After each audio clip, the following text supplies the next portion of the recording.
On September 11, 2001, the United States came under attack. The targets, New York City and the capital, Washington, D.C. The entire world was shocked.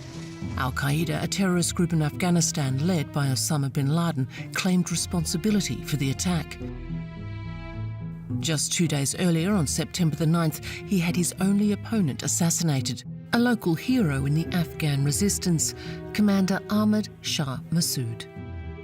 I remember Massoud saying, "There's someone who's very dangerous to you, bin Laden." 5 months before the 9/11 attacks, Massoud visited France, where he issued a stark warning to the Western world. He told us he only had one message. It was that Osama bin Laden was preparing a major strike against the United States, something extremely dangerous. در راه رسیدن صلح کمک نکنه به یقین که مشکل نه تنها دامنگیر افغانستان بلکه دامنگیر امریکا و تعداد بیشتری از کشورها خواهد. Massoud's warning was loud and clear. Why did no one listen?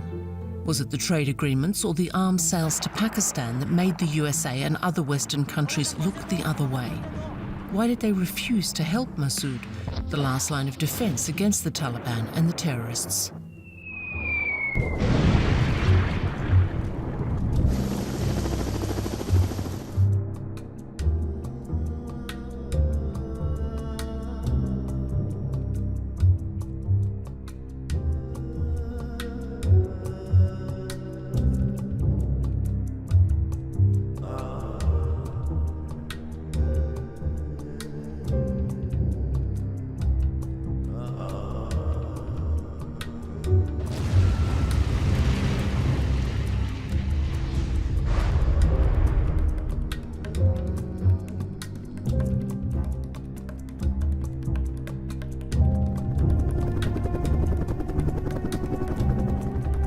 After 10 years of war to seize control of Afghanistan, the Soviets finally conceded and withdrew in 1989. When Kabul's communist regime crumbled 3 years later, civil war broke out between rebels from various ethnic groups: Tajiks, Uzbeks, Hazaras and Pashtuns. Afghanistan spiraled into chaos. This ethnic conflict gave rise to a new movement, the Taliban.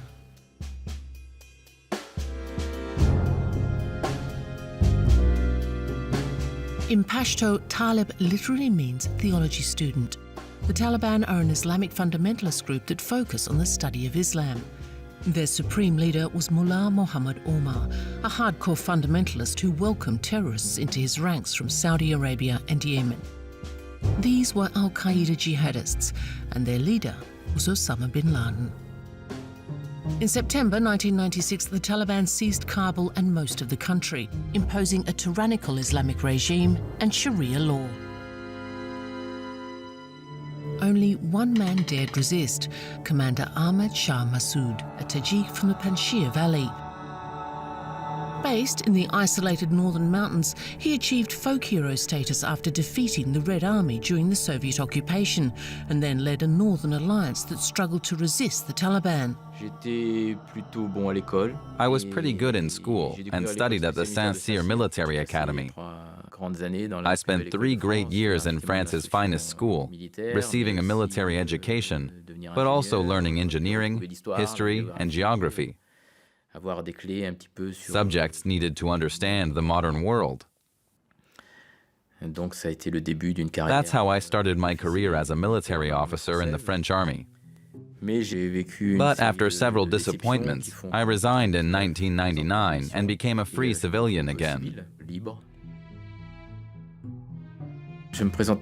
I introduced myself to Massoud as a former French officer and told him about the time I was on a diving mission where we planted mines under boats and sabotaged propellers. He joked that the Taliban didn't have any boats. And then I said something that finally caught his attention. I was a certified French commando instructor. It turns out that Massoud had a team of commandos, a group that was a mix of both young recruits and veterans. He gathered them at a training camp and told me, "You're a commando instructor. Here you go. Do your thing and teach them whatever you want." I had carte blanche. At that time, I think we had about 15,000 fighters on the various fronts. We were up against 10 times as many men, but we resisted. The Taliban was well equipped and had a lot of support from Pakistan, which wanted them to take over the country. Armed by Pakistan and supported by Al-Qaeda fighters, the Taliban quickly gained control of 90% of Afghan territory. In the heart of their repressive regime, a single French representative remained in office in Kabul, the chargé d'affaires, Jean-Yves Bateau.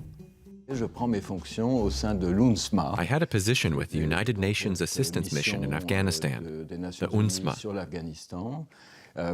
Its goal was to establish peace in a country that was being ripped apart at the time. I continued to do my job in Afghanistan, but I also became the chargé d'affaires. That coincided with what came a few months later, when unfortunately the Taliban took control of the country. In the previous 20 to 30 years, many Westerners had adopted a false understanding of diplomacy. It was a kind of Western triumphalism that we only talked to people who shared our values, and that's absurd. Diplomacy exists for exactly the opposite reason. It's designed as an alternative to war for addressing conflicts. It's based on being open to dialogue with anyone and everyone to understand their position. Then you adjust the level of talks, their symbolism. But once we understood the level of control the Taliban had in Afghanistan, there was no way we could get involved, even though we thought we should be helping Massoud. The moment they arrived in Kabul in 1996, the Taliban publicly hanged ex-President Najibullah and his brother. It was an introduction to their barbaric interpretation of the Quran. The religious students virtuously claimed they were bringing back peace, but it came at a huge cost to the 17 million Afghans. The mullah professed to be fighting vice with virtue and did so by imposing the most obscurant and inhumane Islamic system on the planet. My name is Maulvi Kalamuddin, and I'm the leader of the revolutionary Islamic movement in Afghanistan. I was the Taliban's minister for propagation of virtue and prevention of vice. My goal was to heavily promote virtue until all vices disappeared naturally. We never wanted to directly or brutally intervene. That's why we trained people, young people. They went to the mosques in small groups to raise awareness and warn against all types of temptations. This was necessary to get uneducated people to follow Islamic precepts. We needed to teach them to abandon their vices and renounce everything that Islam prohibits. La délégation des talibans que nous faisions venir à The Taliban delegation that we invited to Islamabad for peace negotiations stayed in a small guest house next to our offices. Guest house à côté de nos bureaux. Et nous avions aussi la And it so happened that the UN mission leader's secretary was staying in the same guest house. Qui habitait la même guest house. She came in the next morning looking very tired because the Taliban in the room next door had been watching porn until 4 in the morning, and this poor lady was unable to sleep. That helped us understand that, at the end of the day, the Taliban were human beings made of flesh and blood, and despite their claims of piety, they succumbed to their temptations. The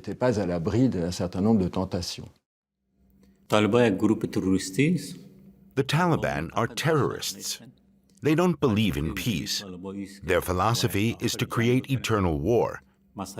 They view jihad as a religious principle, an Islamic obligation that forces the Taliban to fight constantly. Otherwise, they believe they'll be lost to sin. They believe that jihad guarantees them entry to heaven and that God will grant them mercy. The Taliban have absolutely nothing in common with the Afghan people or Afghan society. Pakistan, backed by Western nations and an ally of the US, wanted to control Afghanistan. It was in Pakistan's Quranic schools that the Taliban were born and trained. Le Pakistan était le soutien majeur. Pakistan was the Taliban's major supporter. The Pakistanis thought it would be good to have a regime under their influence in Kabul. But they quickly realized that they didn't really control it at all. Sometimes their puppets went their own way. In our meetings with the Pakistanis, we asked them to rein in the Taliban, and they said it wasn't that easy, because of course, they were uncontrollable.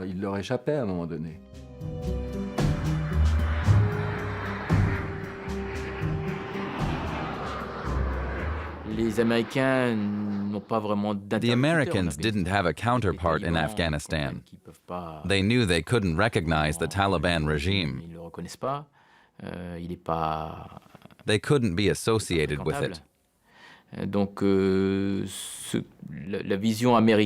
So the American vision of Afghanistan was what was seen through Pakistani eyes. Pakistan was a U.S. ally and told Washington that the Taliban was simply part of traditional Afghan culture and that they needed to accept that fact.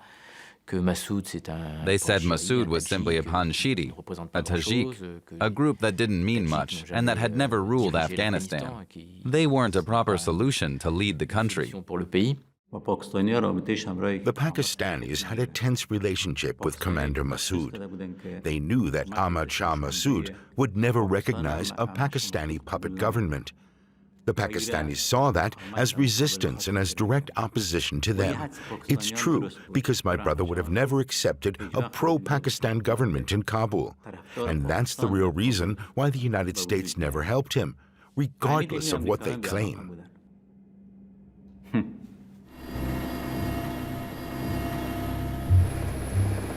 In June 2000, a European parliamentary delegation travelled to Panjshir to meet Commander Massoud. Leading the charge was General Philippe Morillon, who had previously served as commander of UN forces in the former Yugoslavia and was a well-established peace advocate. The man who instigated the visit was a longtime friend of Commander Massoud's, Bertrand Gallet, who sought to raise political awareness about the Afghan conflict. تشریف آورید آقای ژنرال دوست ما و باقی اعضای هیئت به افغانستان خیر مقدم خوش آمدید می‌گویم. مسئله دو پاکستان دنبال یک عمق اسلامی است در پالو یک عمق جغرافیایی. I think that Pakistan, I'm convinced that Pakistan's goal is a lot more religious in nature than it is geographical. Osama bin Laden, who's much talked about in Afghanistan these days, was trained by the Americans back in the day. They can't deny it. It's in that context that he took control of all the big madrasas, Pakistan's Quranic schools. The resistance is so much bigger than that. It encompasses everyone who is Tajik, Pashtun, Hazara, and anyone else who understands the threat. They all oppose it. From this moment forward, all the ethnicities need to unite against this foreign invasion. We're living in the 21st century, and globalization is bringing us closer together. No one can continue to exist in isolation without any outside contact. It's a natural phenomenon. With a tolerant and moderate Islam, our people can live in peace both internally and within the international community. I wore a pakol like a local. I speak the language, and since I didn't use French in front of them, they thought I was Afghan, which suited me just fine. I attended a number of those meetings. Massoud wasn't a fool. He was sharp. What he needed above all else was military support. If an intellectual or a politician rallied behind him for their own personal interest, so be it.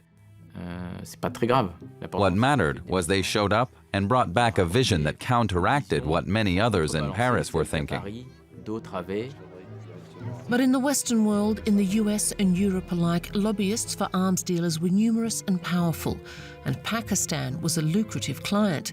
in their eyes, Massoud posed a problem. Massoud was very good. He convinced them easily. We'll see where that leads in political terms, but I think we're slowly moving forward. A country like Afghanistan is so far removed from the current concerns of European parliamentary representatives. But this is how we'll get things to evolve, through trips like this one. They're tedious to put together, but they're productive. Safe travels home. My heart is here with you. So we'll be back. We'll be back to bring you to Paris and to Washington. When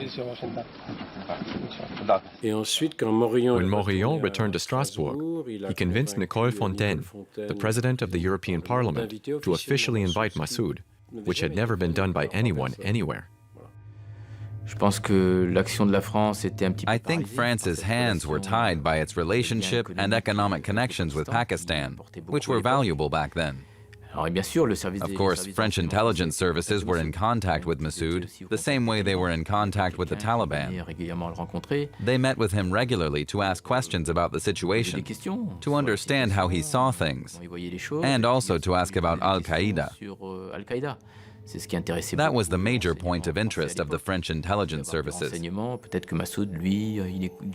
that Massoud had a significant network of informants in the country, he might learn things about bin Laden or Al-Qaeda and share that information with the French. I shared military insights about the Somali Plain Front with French intelligence services with Massoud's permission. I was a messenger. Eventually, reports transmitted by the Western secret services, including the CIA, gained traction. But America still insisted on sparing Pakistan. Washington decided instead to pressure the UN Security Council in New York City. The Council voted to impose sanctions on the Kabul regime. Les talibans ne peuvent continuer à faire fi de la volonté de la communauté internationale en soutenant et abritant des terroristes en toute impunité. The United States was in what I call a hyperpower phase. What I mean was that basically any other power, almost anywhere in the world, had to take U.S. policies into account. That didn't mean they needed to agree with those policies. In fact, the French government's position with regard to the U.S. at the time was to be a friend, an ally, but not necessarily aligned with them. That was unacceptable to the Americans. They thought, if you're an ally, you have to be aligned with them. Otherwise, you're useless. The moment international sanctions were put into place, I knew the Taliban would become even more radicalized, and that the moderates who favored keeping communications channels with the Western world open would essentially no longer have it their way. As a result, it would be the radicals who would seize power. I tried to tell them that. I tried repeatedly. The radicalization of the Taliban had brutal, inhumane consequences for women. Their rights regressed even further. And as those rights disappeared, any woman under suspicion could wind up imprisoned, beaten, or even stoned.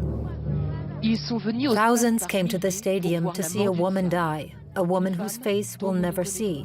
We only know her as Sarmina. That's her in the middle between two female guards. The Taliban leader sentences her to death for adultery. Zarmina's 7 children watched her execution from the stands. Their uncle was the one who pulled the trigger. Freedom for women? It's false to say that they had no freedom. They were not prisoners. Granted, they did not have Western freedoms, but they had Islamic, Quranic freedoms. And in our country, it's true that stoning as prescribed by Islam is allowed. Women here are like ghosts, all shrouded in the same covering, the chadri.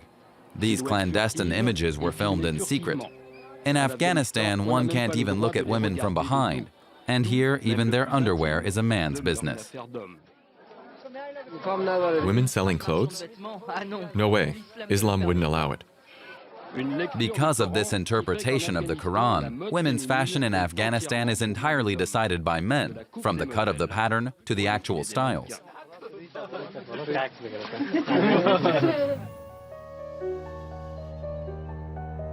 Before the Taliban arrived in Kabul, women played a major role in Afghan society. They held 80% of administrative positions and a third of medical jobs. Masood encouraged equality and advocated women's return to public life. Masoud était sur les fondamentaux, dans les fondamentaux de l'islam. Masoud believed Islam's fundamental values that give women autonomy and the right to have an education. They fully belong in the organization of political life. And I think Masoud pushed for those ideas. Women's groups came to him asking him to sign a charter for women's rights, which he did. He was fully aligned with everything they brought up. He agreed with all of it, although he still added a line about how these clauses had to respect Afghan culture.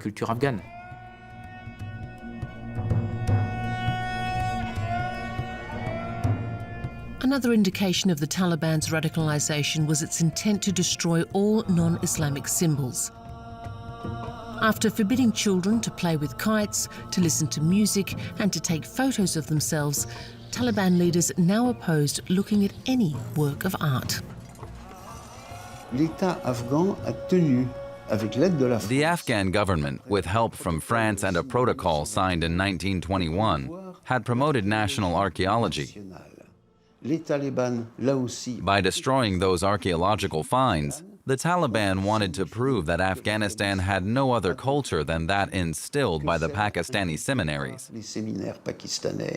To access these beautiful rock carvings, one must take tunnels that lead to an opening above them, where one discovers beautiful frescoes that have already been mutilated and vandalized by art trafficking, organized by the country. This past Sunday, authorities in Kabul tried to reassure a Western diplomatic team who had come to investigate the destruction of artworks. Just 2 hours after our last meeting, Mullah Omar announced the decision to systematically destroy all anti-Islamic works. Why? Of course, there were obvious ideological and religious reasons. To them, these statues represent idols and must be destroyed. But that's also a clear sign of radicalization. I contacted the Minister of Foreign Affairs and told him that if they did this, they needed to understand that those artworks would forever be destroyed. Stoning women was hard enough to swallow, but here you had something that had been around since the 5th century and which wasn't bothering anybody. I said, look, if you're really afraid that people will come and worship these statues, I'm sure I can find you a company somewhere that would be willing to manufacture and donate curtains. You can cover the statues and just open the curtains when people come to observe their splendor, as opposed to worshipping them. He said that was a great idea, and that he would relay it to Mullah Omar. He promised me that those Buddhas wouldn't be destroyed. He gave me his word.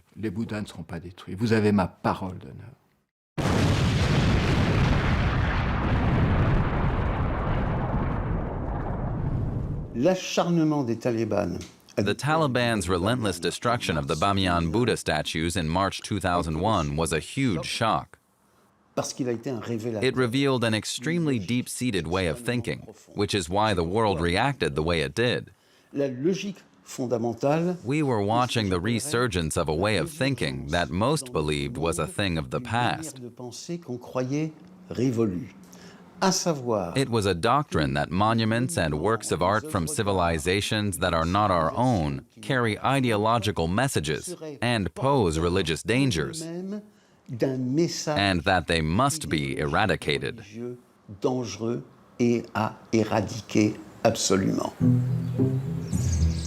A proponent in favor of a moderate Islam, then French Minister Alain Madelin took a keen interest in Afghanistan very early on and visited the country on numerous occasions. I went to Panjshir explicitly to meet Massoud and spend some time with him. He was a true force of nature, an extraordinary man. While I was there, Massoud gave me a clear message, warning of the dangers Afghanistan presented to the world. He warned that the Afghan people needed to be freed from this tyrannical regime. I told him that he needed to come to France. The Ministry for Foreign Affairs was concerned for many reasons, but the main reason, according to one of the senior officials at the ministry, was weapons negotiations with Pakistan. We couldn't upset Pakistan. The Ministry for Foreign Affairs didn't want him to come, which was strange, because in reality, and for many reasons, the French military had people on the ground there who knew the country. And they had a completely different opinion. They knew we needed to help Massoud, but their voices weren't taken seriously in military, diplomatic, and government circles.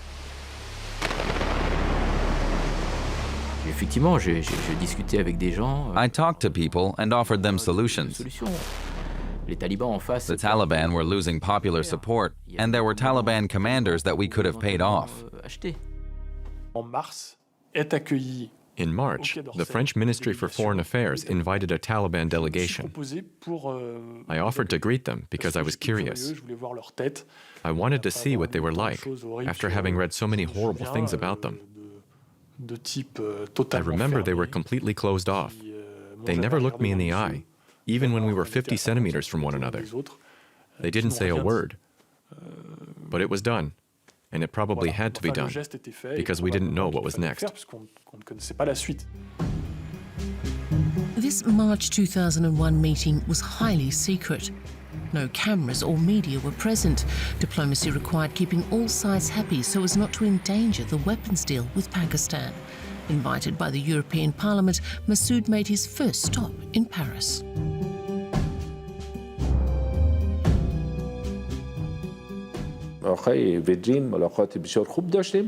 We had a good discussion with Mr. Vedrine, even though the meeting was extremely hurried. It began over breakfast, and the following discussion evolved into an extensive debate. The Europeans came to realize they were dealing with a real leader who was on the same level as they were. I had many other meetings with Mr. Vedrine afterwards, and every time he mentioned that first meeting with Commander Massoud. But before that meeting, it was obvious that they didn't trust us. He was ecstatic about coming to Paris and very happy to be received by the minister. There's a certain prestige and status attached to that. Then he asked if the DGSE could help more by providing weapons. He was trying to rally the international community to his side of the fight and prove that his fight was just and his enemy was a serious threat, not just to him, but to everyone. But nothing came of it except talk. He told me France didn't even give him a Kalashnikov cartridge. He raised his pinky and said it in Dari.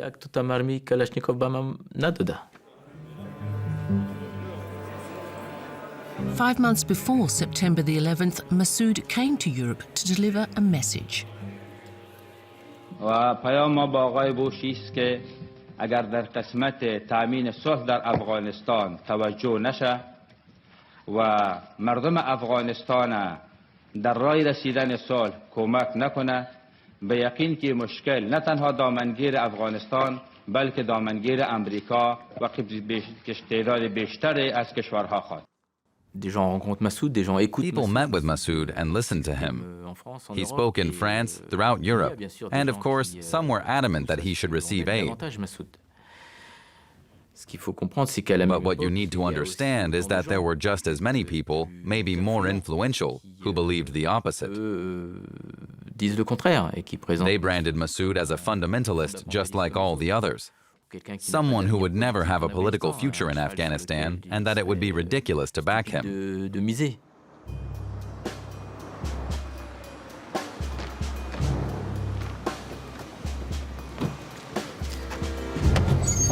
Massoud was officially greeted by European authorities, notably through his visit to the European Parliament in Strasbourg. Welcome to the European Parliament. I'm so happy to have you here. It seemed that his urgent message would finally be heard and taken seriously. You all know that for a long time now, the European Parliament has been very concerned with what is happening in Afghanistan. The serious and repeated infringements of fundamental rights and human dignity, the appalling situation facing women, the famine that threatens the country, as well as refugees. I would venture to say that the destruction of the Bamiyan Buddha statues was the straw that broke the camel's back, which confirmed beyond any doubt that the Taliban simply have no respect for anything. The invitation I extended is first and foremost the political acknowledgement of what Commander Massoud represents. But I must also tell you that the Pakistani ambassador wrote me a letter when his government learned that I had invited Massoud. That letter gives me the opportunity to give a strict warning to the Pakistani authorities. Their support of the Taliban constitutes a threat to the entire region. And in my response to this letter, I will formally ask Pakistan to cease supporting a regime which has ostracized itself from the world through its fanaticism and obscurantism.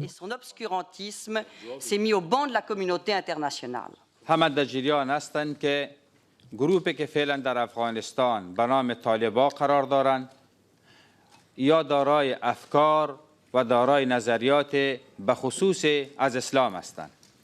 گروه‌هایی که یارم همراهی میکنند مثل اسامه بن لادن، طالبای پاکستانی افکار مشابه به هم دارند. من میخوایم که از این طریق بگویم که تنها هدف از این گروه‌ها افغانستان نه، بلکه اهدافی از او قدم اول افغانستان است، بعد خارج از افغانستان.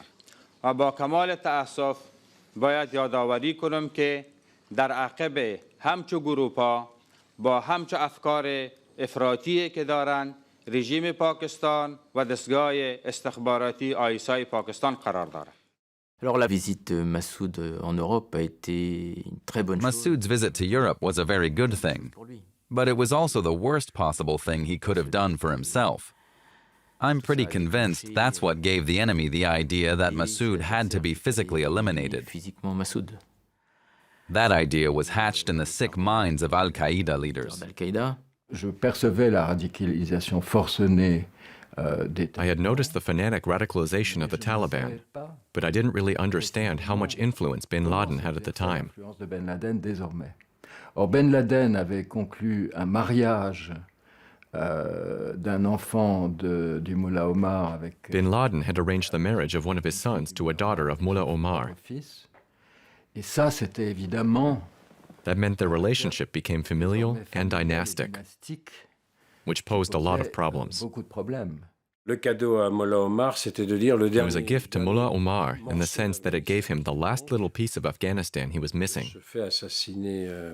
Assassinating Massoud meant that he could launch a massive operation to conquer Panjshir and the entire northeast, ruling over the entire country.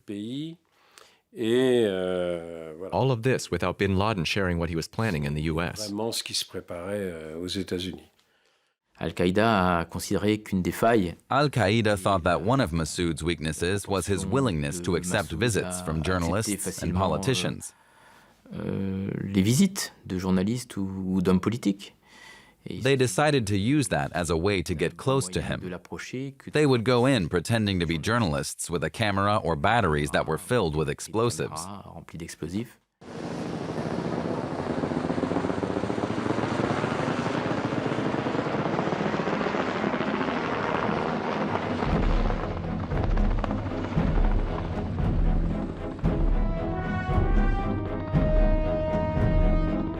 On September the 9th, 2001, two Al-Qaeda suicide bombers met with Commander Massoud. The two terrorists pretended to be journalists working for Arab media outlets.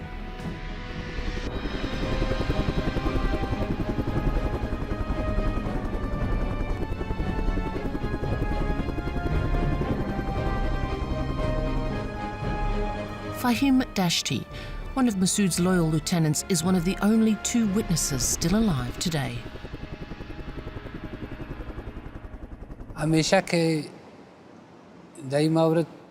It's always hard for me to talk about what happened on September 9th, 2001. It always brings back terrible memories, the worst of my life. It was around 8 or 8:30 in the morning. When I came out of my room, I asked where those Arab journalists had gone. Someone told me they had already gone to the commander's headquarters to interview him. At the time, part of my work as a mujahid was to record videos. So I grabbed my camera and headed to the commander's headquarters. Before the interview started, the commander asked them to share what questions they were planning to ask. The Arab sitting next to the commander listed a dozen or so questions, mostly about Al-Qaeda, the Taliban, Bin Laden, Pakistan, the war. It was always the same questions back then. When I sensed the interview was about to begin, I sat in a chair behind them and prepared my camera to film.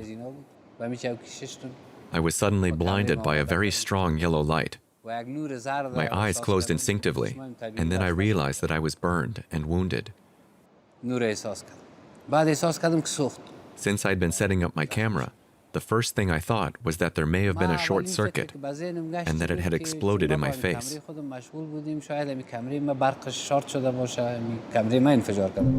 I managed to open my eyes, and I saw there was dust and smoke everywhere, and all the windows had been blown out. 2 people carried the commander from the room with his pakol covering his face.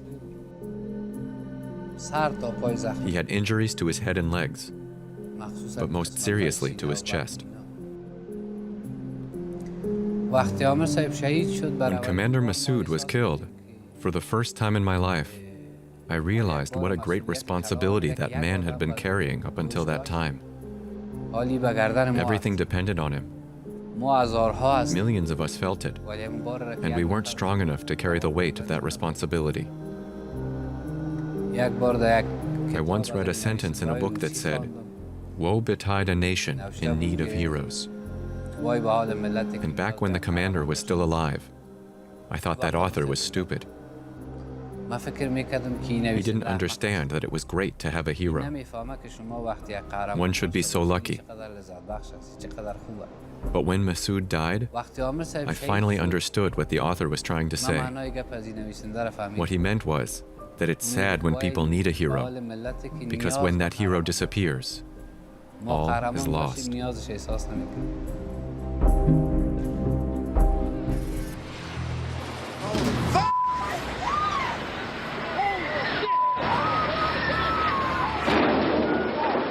Two days after Masood's assassination on Tuesday, September the 11th, 2001, at 8:45 a.m., an airliner crashed into the North Tower of the World Trade Center in New York.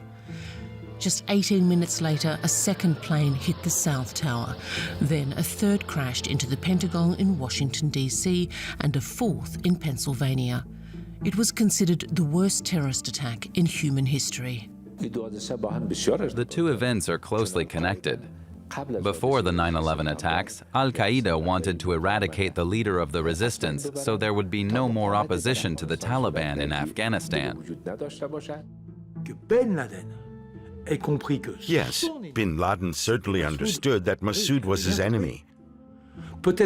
Perhaps he thought that the U.S. would retaliate against Afghanistan after the attack on the Twin Towers.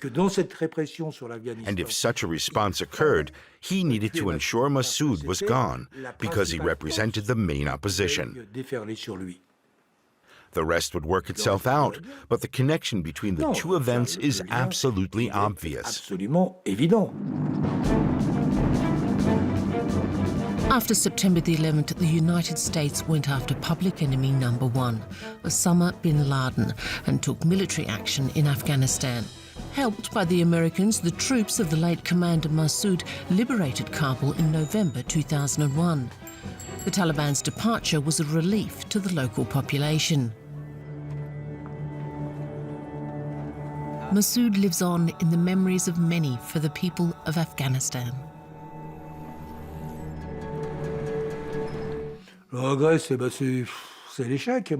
My biggest regret is my own personal failure. I think that Massoud, he counted on me, at least a little bit. He counted on me to relay his message, but that didn't work. So it's a personal failure on my part. That said, the collective failure is even more consequential than my personal one. Tout ça c'est passé comme une tragédie grecque. It all happened like a Greek tragedy, C'est un drame and the tragedy played out accordingly. Des choses se sont mises en place et on a beau avoir Regardless of how much we tried, things always took a turn for the worse. toujours vers le pire, Even still, to this day. encore aujourd'hui.